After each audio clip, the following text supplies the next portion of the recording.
Hey guys! Welcome to the finale. Over the last 4 videos, we've completely dismantled the toxic media narrative surrounding women's basketball using math, marketing, data, and sociology. But to wrap this series up, while I've kept my women's basketball hat on this entire time, I need to take it off. Because women's basketball is not perfect. In fact, right now the WNBA is standing at a massive crossroads, and the people running the league are making some fundamental mistakes that are costing them in the long run. The biggest issue with the WNBA is that it constantly tries to market itself as the NBA, but women. Let me give you an analogy. Imagine there are 2 movies playing in theaters. One is explosive, 9 out of 10, $200 million action movie. The other is a complex, high stakes psychological thriller with a fraction of the budget. And maybe it's a 7 out of 10, right? 2 different experiences marketed towards 2 different audiences, right? However, if the thriller tries to market itself with fake explosions and action, would you rather go to the actual action movie that knows what it is, or would you go to a movie that doesn't? That is pretending to be an action movie in a thriller, that is marketing itself as an action movie, despite it being a thriller. Audiences, no matter how great the thriller movie might be, or if it's even a cult classic, this thriller will be viewed as a 7 out of 10 or worse. Maybe the movie's a 9 out of 10 for some people, for people who are fans of the genre. Maybe it innovates, maybe it does some different things that you don't expect. But it's also true that some of those people might not even see the movie, that some of those people might come away with different takeaways. If the WNBA tries to sell itself strictly on explosive vertical athleticism and isolating if the WNBA tries to sell itself strictly on explosive athleticism and isolation scoring, which it has been, it will be always compared to the men's. And the casual fan will always then view it as a 7, as something less than. The WNBA is a low-budget good thriller.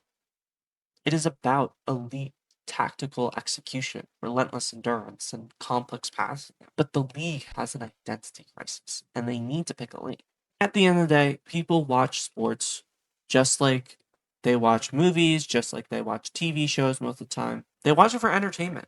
It's exactly why millions of casual fans fell in love with women's basketball these past years, because of the organic drama and rivalry between Caitlin Clark and Angela Reese, which was highly entertaining, in addition to Paige Becker's personality on UConn, which has been always dominant, and USC's success with Juju Watkins. If the WNBA wants to lean entirely into the entertainment and highlight culture route, they need to look at how literally every other women's sport operates. In volleyball, the women's net is lower. In track, the women's hurdles are lower. In golf, the women's tee boxes are moved up. Why? We know that women can actually, do this, right? We know the women, if it was the men's height, they would all be able to accomplish this. So why change it? Well, it's easy to maximize the flow and entertainment value of the game based on the biological differences. I'll get later into biology, so don't worry, I'm not going to promote bigoted shit. Right now, women shoot on the exact same 10-foot hoop as the men's. But according to biomechanical scaling, to equalize the jumping and height differences so women could play identically to men, the WNBA rim would actually have to be lowered to exactly 8 feet and 8 inches. If they lowered the rim, women would be catching alley-oops, dunking in transition, and generating the exact 10-second highlight clips that dominate NBA TikTok and Shorts. Alternatively, the league can keep the rim at 10 feet and lean into the endurance and skill route by adjusting the game to 2 30-minute halves instead of 4 10-minute quarters, forcing the audience to appreciate the grueling cardiovascular output and elite perimeter shooting required to play the game on a massive regulation court. Both are valid routes, but staying stuck in the middle is actively hurting the product. And that brings us to the elephant in the room. The sport of basketball, like almost every major sport, was built by men for men to accommodate the male body. When James Naismith invented basketball, he didn't do it with female biomechanics in mind. The rules, the court dimensions, the 10-foot rim, they were all established to optimize and highlight male biological advantages, specifically burst strength, wingspan, and vertical jumping. For decades, women have been forced to play a game designed for men, and they are criticized by trolls when they don't look exactly like the men playing it. But what if the WNBA, which, by the way, they should probably change their name, stopped trying to market itself as the NBA but for women and started marketing the female biological advantages?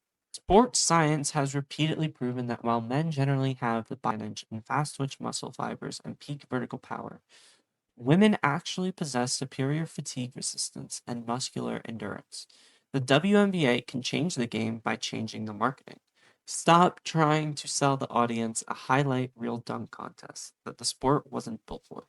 Sell them a chess match. Market the grueling 40-minute endurance sprint.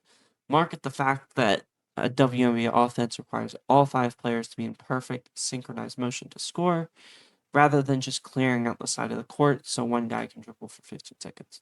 When you market the game based on the strengths the athletes actually possess, it stops being a lesser version of the men's game and it becomes an elite standalone product. But marketing endurance only works if the players are healthy enough to endure it. And right now, the roster mechanics of the WNBA are fundamentally broken.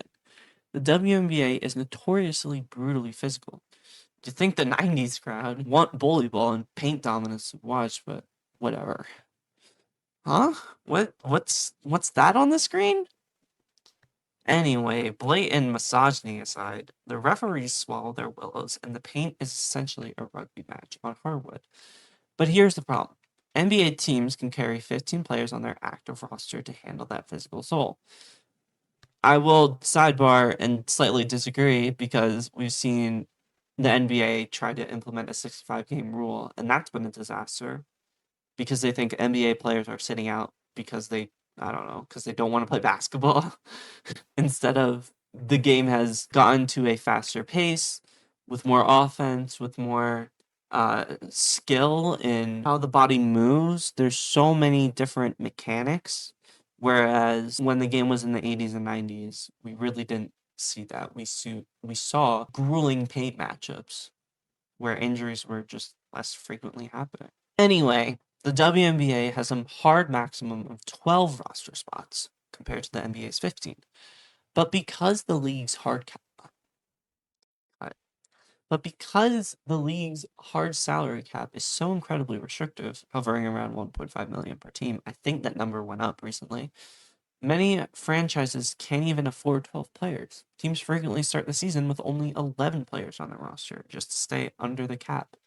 When you combine a highly physical style of play, condensed schedule, and a bare bones 11 player roster, you get an injury epidemic.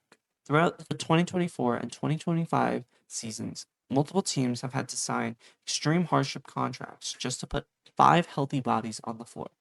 You cannot market a premium 9.0 product if your players are literally being run into the ground because the owners are too cheap to expand the rosters. And that cheapness extends directly to the marketing departments. Caitlin Clark is a generational talent and a massive economic engine. Nobody's disagreeing with this. But the WNBA League office and the media partners essentially put 100% of their marketing chips on her and completely ghosted the rest of the league. And with her rookie season ending without a playoff appearance and her second having her injured for the playoffs, it's clear the strategy isn't working. It is corporate malpractice that the average casual fan tuning in doesn't know who Chelsea Gray is, a woman literally nicknamed the Point God for her passing vision, or her teammate AJ Wilson, who you probably know as the wife of the guy who scored 83 points in a basketball game, SMH. Despite her leading a dynasty on the Aces, who have been in 4 of 6 finals since 2020s and won 3 of their 4 appearances, 2 finals MVPs, and 4 regular season MVPs. That's tough. Or Breanna Stewart, a generational multi-time MVP who has won the finals between the Aces dynasty for the Liberty and Seattle Storm. The WNBA basically marketed the league as Caitlin Clark and everyone else. I mean, seriously, have they never heard the phrase, don't put all your eggs in one basket? By imitating the NBA's toxic individual player-focused media machine, the owners set a trap for themselves.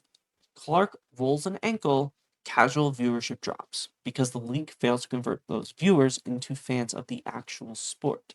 They took the easy, lazy marketing route instead of building a sustainable ecosystem.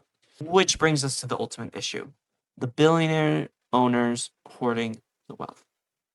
The players know they are being exploited. This is exactly why, in October 2024, the WNBA Players Association officially opted out of their collective bargaining agreement, CBA.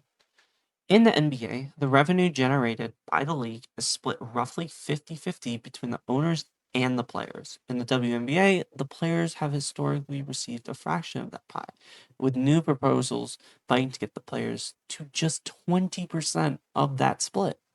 The owners are using the massive viewership boom to sign multi-billion-dollar TV network deals. They are cashing in. Meanwhile, the women actually generating that wealth are playing on 11-player rosters, getting beat up in the paint, and are locked into artificially low maximum salaries compared to the NBA counterparts. Most players make six figures. The WNBA is no longer a charity case. It is booming, it is highly profitable, and it's great business. But it has to decide what kind of movie it wants to be. It needs to decide if it wants to lower the rooms for entertainment, or embrace its tactical superiority and market its endurance. It needs to protect its players physically by expanding rosters and protect them financially by paying them what they are worth. And it needs to be realized that marketing a single player is not how you build a dynasty. Thank you guys so much for watching this series.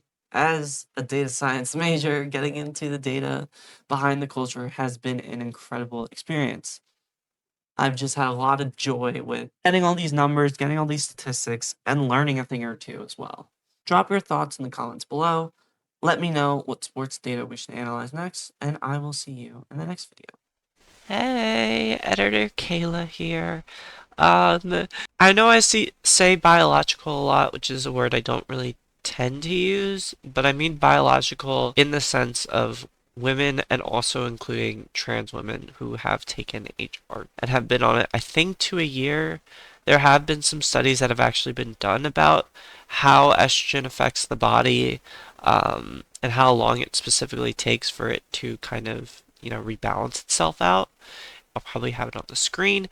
Uh, but yeah, I'm not trying to imply anything or anything like that. I'm just saying it purely because it's probably the easiest way to get the point across.